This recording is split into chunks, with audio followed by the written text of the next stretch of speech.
BNS पुस्तिका Delhi police अकादमी की ये पीडीएफ आप ऑनलाइन जाकर सर्च इंजन गूगल पर जाकर सर्च कर सकते हैं और वहाँ पर ये आपको रिज़ल्ट में मिलेगा, तो आप डाउनलोड कर लें। कुछ छोटी छोटी बातें हैं जो कुछ मिनिमम समय में हम पढ़कर और समझकर थोड़ा बहुत प्रयास करेंगे समझाने का। भारतीय न्याय संहिता 2023 के बारे में सामान्य अवलोकन। जो आईपीसी 1860 का रिप्लेसमेंट है। कुछ कानून बदल चुके हैं अध्याय 20-23 से, और 5 से 11 धाराओं की जगह 358 धाराएं हैं। चोरी से लेकर बलात्कार से लेकर हत्या की साजिश, अटेम्प्ट टू मर्डर, हत्या और उससे रिलेटेड बहुत सारी ऐसी परिभाषाओं को धारा 144 से लेकर अलग अलग तरह की चीज़ें जो आईपीसी में आपने पढ़ी थी वो अब बदल चुकी हैं। कुछ शर्तें बदली हैं, मैक्सिमम धाराएं बदली हैं। कुछ शर्तें बदली हैं, बाकी सारी शर्तें जैसी की तैसी रख दी गई हैं। पहले क्या था? भारतीय दंड संहिता, अब भारतीय न्याय संहिता। दंड और न्याय समय के अनुसार बदलना होता है डेफिनेशन को। तो कुछ पॉइंट्स दे रखे हैं इन्होंने अपनी पुस्तिका में। नए अधिनियम को भारतीय न्याय संहिता 2023 बीएनएस कहा जाता है, जिसने भारतीय दंड संहिता 1860 को प्रस्तापित कर दिया है। कोड शब्द को संहिता से बदल दिया गया है। चलिए, सवाल आना उत्तर प्रदेश उपनिरीक्षक के पेपर में थोड़ा सा डिफिकल्ट है ये वाला, लेकिन ये आ सकता है कि बीएनएस में 20 अध्यायों में कुल 358 धाराएं हैं, जबकि आईपीसी में 23 धाराओं में 3 अध्यायों में 23 धाराएं, 3 अध्यायों में 5 से 11 धाराएं थीं। बिखरे हुए प्रावधानों को एक अध्याय में समेकित किया गया है। इसके अलावा एक ही खंड में कई धाराओं अध्यायों में परिभाषाएं और दंड प्रदान किए गए हैं, जिसके परिणाम स्वरूप बीएनएस में धाराओं अध्यायों की संख्या में परिवर्तन हुआ है। होना भी चाहिए, ज़्यादा गुचड़ मुचड़ हो गई होगी। महिलाओं और बच्चों के खिलाफ अपराध और मानव शरीर हत्या को प्रभावित करने वाले अपराधों के अध्यायों धाराओं को प्राथमिकता दी गई है। इसके अलावा महिलाओं और बच्चों के खिलाफ अपराध जो पूर्ववर्ती आईपीसी में बिखरे हुए थे उन्हें एक साथ लाया गया है और अध्याय 5 के तहत समेकित किया गया है। अध्याय 5 इसका मतलब इम्पोर्टेंट है हमारे लिए। इसी प्रकार मानव शरीर को प्रभावित करने वाले अपराधों को भी क्रम में लाया गया है और उसके बाद अध्याय 6 में रखा गया है। ये अध्याय 6 भी इम्पोर्टेंट हो गया भाई। चलो, अपराधों की सभी 3 अधूरी श्रेणियां अर्थात प्रयास, दुष्प्रेरण और षड्यंत्र एक अध्याय में एक साथ लाए गए हैं, यानी कि प्रयास, अटेम्प्ट, दुष्प्रेरण और षड्यंत्र, प्लानिंग एक अध्याय 4 में एक साथ लाए गए हैं, जो पहले अलग अलग अध्याय में थे। नॉर्मल सी चीज़ है। 10 नई धाराएं जोड़ी गई हैं। इसके अलावा 8 और अनुभाग हैं जिनमें नए प्रावधान जोड़े गए हैं। नई और आंशिक रूप से जोड़ी गई धाराओं की सूची अनुलग्न 1 में है। उदाहरण के लिए, भारत के बाहर किसी व्यक्ति द्वारा भारत में किए गए अपराध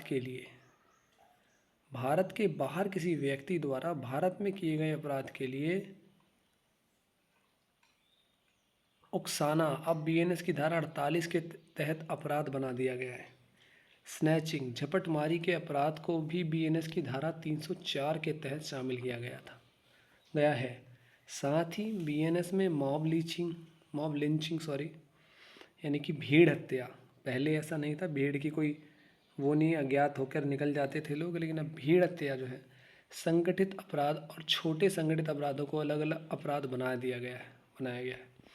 किसी लोक सेवक को किसी वैध शक्ति के प्रयोग के लिए मजबूर करने या उसे रोकने के इरादे से आत्महत्या करने का प्रयास करने वालों को दंडित करने के लिए बीएनएस में एक नई धारा 226 जोड़ी गई। यानी कि देख रहे हो, कोई लोक सेवक को किसी वैध शक्ति के प्रयोग के लिए मजबूर करना। पहले लोग क्या होता था, जो मकान तोड़ने आते थे लोग, पेट्रोल छिड़क के मकान के छत पे चढ़ जाते थे, तो उन्हें मजबूर करने या रोकने के इरादे से आत्महत्या करने वालों पे भी दंडित होंगे वो, और उनका दंड जो है वो धारा 226 के तहत जोड़ा गया। ऐसा कई बार हुआ है जब अथॉरिटीज़ जो हैं वो किसी उच्च अधिकारी के साथ आती हैं और जितनी बनी हुई अवैध निर्माण है उन्हें तोड़ने का प्रयास करती हैं।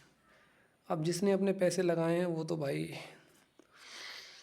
लेके डूबेगा ही भाई, उसे तो बचाने हैं भाई। उसके तो 10 लाख की ज़मीन खरीद ली उसने, 200-300 गज, 15-20 लाख का मकान बना लिया, यानी 30 लाख पे तुम अवैध ही सही लेकिन भाई पैसा तो खर्च हुआ। इसीलिए उसका अब इसका वो भी नहीं मिलता ना, पुनर्वास भी नहीं मिलता, यहाँ से वहाँ नहीं जा सकते आप। तो एक धारा नई जोड़ दी गई है 226, मैंने तो बहुत देखी है।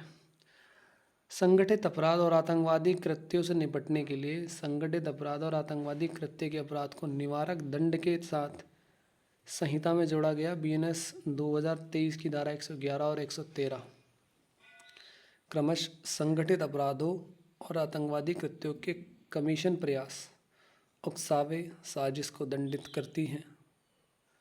दोनों धाराएं किसी संगठित अपराध, सिंडिकेट, यानी कि सिंडिकेट आपने पुष्पा मूवी में सुना होगा, या आतंकवादी संगठन का सदस्य होने, किसी संगठित अपराध या आतंकवादी कृत्य को अंजाम देने वाले किसी भी व्यक्ति को शरण देने या छुपाने के कार्य और संगठित अपराध के कमीशन से प्राप्त किसी भी संपत्ति को रखने के कार्य को भी दंडित करती है। संगठित अपराध पर धारा 111 इस क्षेत्र में अधिनियमित विभिन्न राज्यों कानूनों का ख्याल रखती है।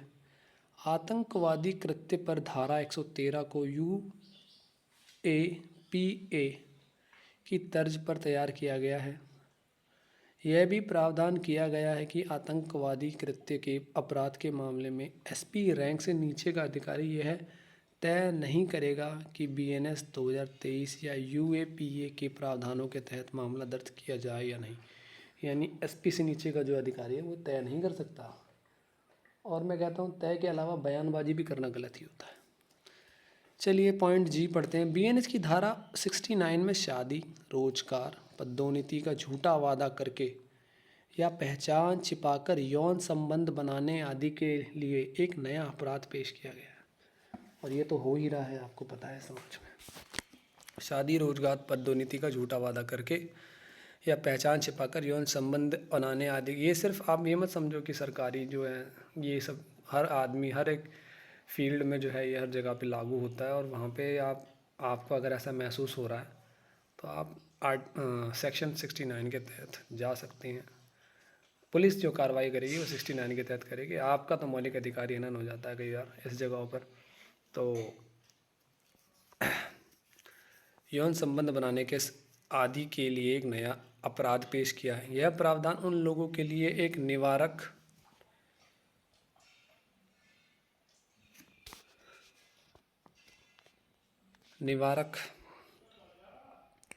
होगा जो महिला की सहमति लेने और संभोग में शामिल होने के लिए शादी का झूठा वादा, पहचान छुपाने आदि जैसे धोखेबाज तरीकों का इस्तेमाल करते हैं। इसका उद्देश्य महिलाओं के अधिकारों की रक्षा करना है। आवश्यक है कि आप इस तरह की चीज़ों को समय से रहते पढ़ लें। पॉइंट जी कहता है कि समझने में आसानी के लिए क्रमश खंड बी और अनुबंध 2 में सजा और अपराध की प्रकृति के साथ आईपीसी की बीएनएस और बीएनएस की आईपीसी के संबंधित धाराओं का उल्लेख किया गया है। करेक्ट। खंड बी और अनुबंध 2 में सजा और अपराध की प्रकृति के साथ आईपीसी की बीएनएस और बीएनएस की आईपीसी की संबंधित धारा को उल्लेख किया गया। ये आपको नीचे देखने को मिल जाएगा। आईपीसी के 20 प्रावधान हटा दिए गए हैं। अनुलग्नक 3 में बताया जाए 3 अपराध जैसे आईपीसी की धारा 309 के तहत आत्महत्या का प्रयास, आईपीसी की धारा 493 के तहत व्यभिचार, आईपीसी की धारा 124 के तहत राजद्रोह आदि को बीएनएस में अपराध के रूप में हटा दिया गया है, निरस्त कर दिया गया है। अब इन्हें कहीं और रखा गया होगा। इस पुस्तक में बीएनएस के दंड अनुभागों को सजा की गंभीरता के आधार पर अनुभागों में विभाजित किया गया है। अनुलग्नक 5-6 में क्रमश 3 वर्ष या अधिक लेकिन 7 वर्ष से कम की सजा वाली धाराएँ और 7 वर्ष या अधिक की सजा वाली धाराएँ सूचीबद्ध की गई हैं। बीएनएस में एक नया प्रावधान 117(3) पेश किया गया है, जो गंभीर चोट के ऐसे कृत्यों जिनके परिणाम स्वरूप लगातार मानसिक स्थिति या स्थायी विकलांगता हो सकती है के लिए कड़ी, यानी कि सर पे चोट कर दो, घुटने पे मार दो, है ना, आपके ग्रोइंग पार्ट्स पे मार दो, ताकि आप सामने वाला ऐसी चीज़ों से अपंग हो जाए कि वो कार्य ही ना कर पाए। समझ, किसी प्रकार की इम्पेयरमेंट आ जाए, उसमें इम्पेयर हो जाए। कड़ी सजा प्रावधान करता है, जिसमें कठोर कारावास की उच्च सजा मिलेगी, जो 10 वर्ष से अधिक, लेकिन इसे आजीवन कारावास तक बढ़ाया जा सकता है उस व्यक्ति के शेष जीवन का शेष भाग। जबकि आईपीसी में पहले गंभीर चोट के लिए 7 साल तक की कैद होती थी, अब क्या कर दिया गया है, 10 वर्ष से अधिक, लेकिन इसे आजीवन भी बढ़ाया जा सकता है। 83 अपराधों में जुर्माने की सजा सार्थक बनाने के लिए बढ़ा दी गई है। 10, 100, 200, 500 आदि का जुर्माना बढ़ाकर 1000, 500, 10,000 आदि तक कर दिया गया है। वाह भाई वाह। पॉइंट टाइम कहता है कि 23 अपराधों में अनिवार्य न्यूनतम सजा पेश की गई है। 23 अपराधों में वेश्यावृत्ति के उद्देश्य से बच्चा खरीदना, संगठित अपराध, आतंकवादी कृत्य, लोक सेवक को उसके कर्तव्य से रोकने के लिए चोट पहुंचाना, लोक सेवक का अपमान करना, चोरी आदि करना, ये भी बताया गया। 23 अपराधों में अनिवार्य न्यूनतम सजा पेश की गई है। पहली बार सामुदायिक सेवा को नीचे उल्लिखित 6 छोटे अपराधों के लिए विशेष रूप से प्रदान की गई सजाओं में से एक के रूप में पेश किया गया है।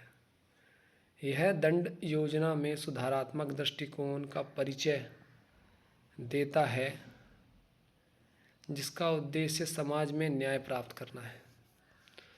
लोक सेवक बीएनएस की धारा 202 के तहत अवैध रूप से व्यापार में संलग्न है।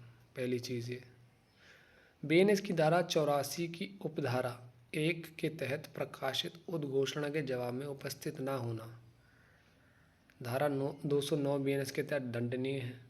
धारा 226 बीएनएस के तहत लोक सेवक की वैध शक्ति के प्रयोग को मजबूर करने या रोकने के लिए आत्महत्या करने का प्रयास करना। चोरी के पैसे लौटाने पर छोटी मोटी चोरी और किसी व्यक्ति को धारा 303(2) बीएनएस के तहत पहली बार दोषी ठहराया जाता है।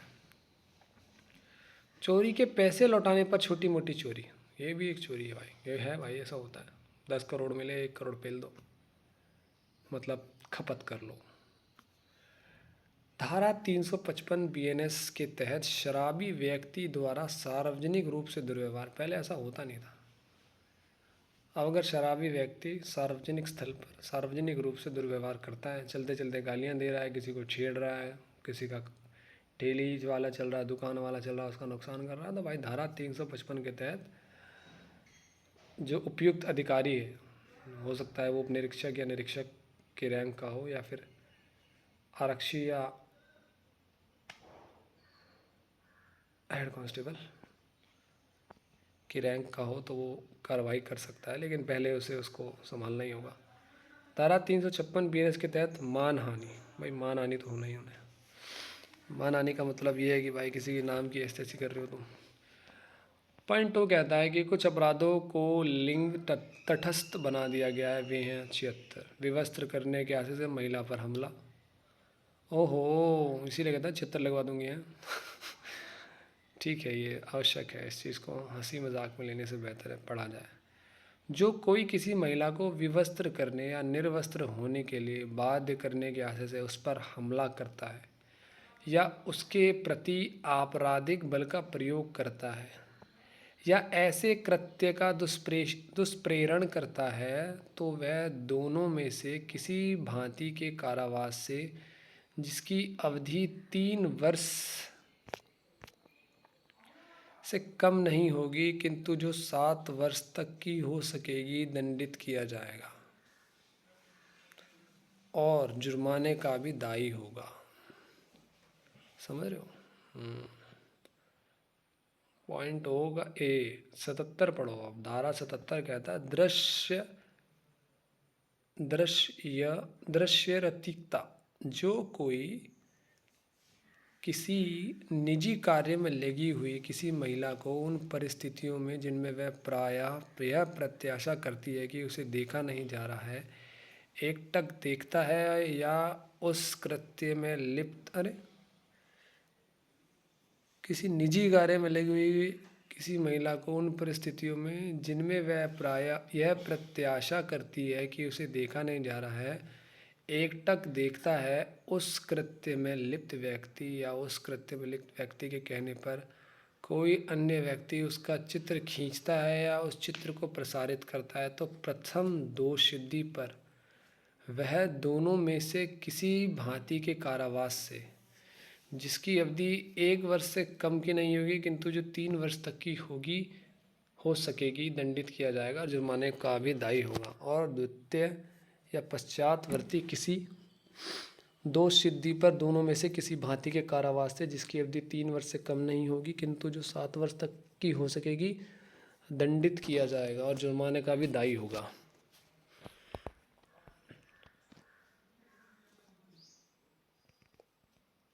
141 धारा कहती है विदेश से बालिका या बालक का आयात करना। वो गाना है ना, लौंडिया लंदन से लाएंगे, रात भर डीजे बजाएंगे। ये देखते हैं इसमें कितना रिलेटिबिलिटी लाई है बीएनएस।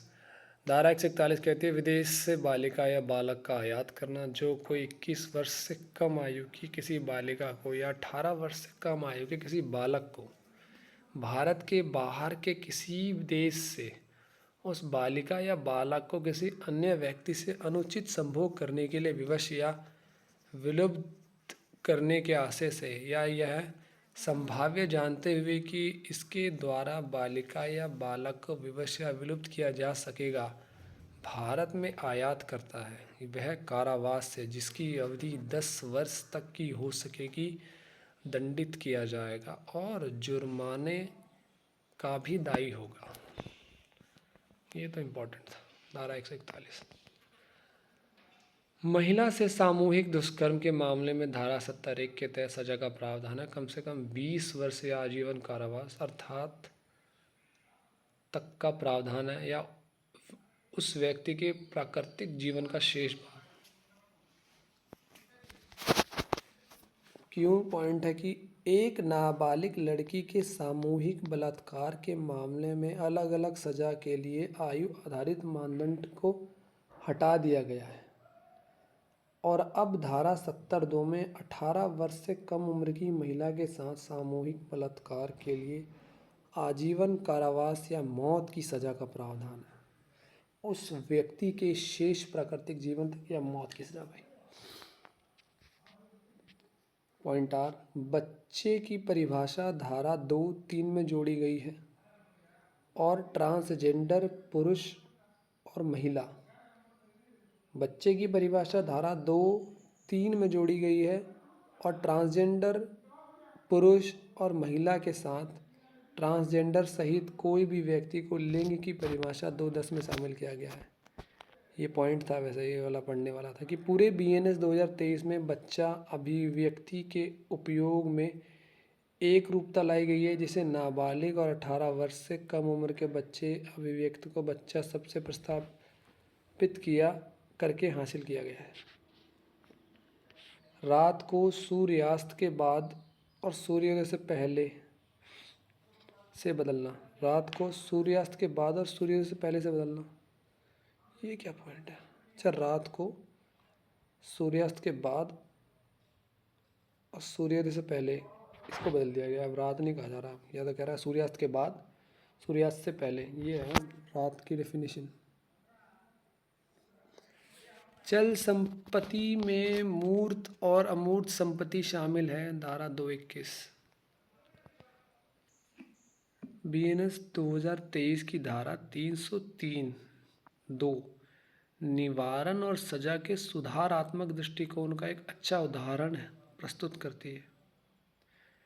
निवारण और सजा के सुधारात्मक दृष्टिकोण का एक अच्छा उदाहरण प्रस्तुत करती है। एक और किसी भी व्यक्ति की चोरी के लिए दूसरी बार दोषी ठहराए जाने पर यह धारा 5 वर्ष तक की उच्च सजा का प्रावधान करती है, जिसमें न्यूनतम 1 वर्ष की सजा अनिवार्य है वहीं दूसरी ओर जहाँ चोरी की संपत्ति का मूल्य 5,000 रुपये से कम है और पहली बार अपराधी चोरी की गई संपत्ति को बहाल करता है तो केवल सामुदायिक सेवा की सज़ा निर्धारित की गई है।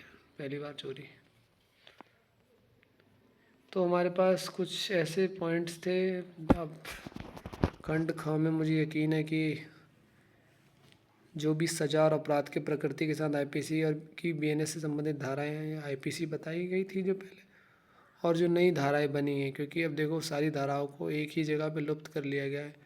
1 से लेके 5 तक जो धाराएं थी उनको एक ही धारा बीएनएस की धारा 1 में 6 पॉइंट के साथ लिख दिया गया है, जो आपको इस तरह से पढ़ने को मिल सकती है। अभी धारा 2(10) को लिंग जो है वो निर्धारण कर दिया गया है, जिसमें 18 से कम उम्र के किसी को भी वो किसी ऐसे लिंग के रूप में नहीं देखा जा रहा है, उसमें तीनों हैं। लेकिन बालक का कोई निर्धारण बालक के हिसाब से देखा जाएगा। धारा 2(19) एंड 2(35) पुरुष, 19(35) महिला, 26 व्यक्ति, 27 लोग।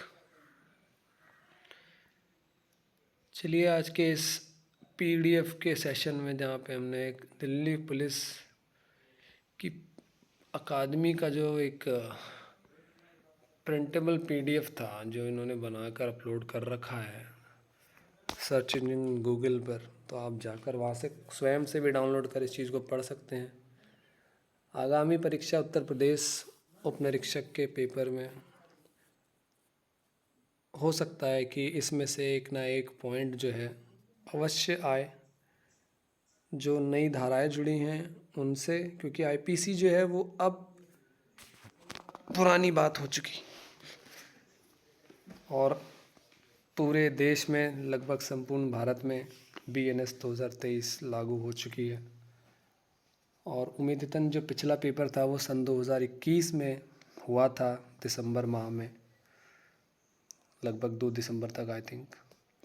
उसके बाद सन 2023 में जो पेपर हुआ है, 23 में जो बदलाव हुए हैं, 24 में जो बदलाव हुए हैं, उससे थोड़े बहुत जो सवाल हैं वो ज़रूर बनेंगे। और ऐसा नहीं है कि 2021 से पहले के सवाल नहीं आएंगे। करंट अफेयर जो है वो स्टैटिक जीके और वैसी मिलाकर ही बनाई जा रही है आजकल। करंट अफेयर जैसी नहीं आ रही है। तो प्रयासरत रहें और प्रत्येक दिन कुछ ना कुछ अनूठा रिवाइज करें और जो पिछला पढ़ा है उसको भी समय दें।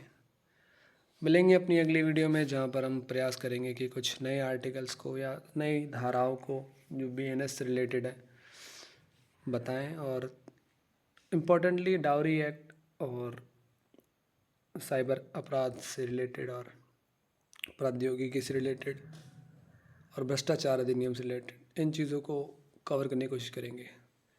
Thanks for watching. जल्द मिलते हैं किसी नई टॉपिक के साथ। जय हिंद, जय भारत।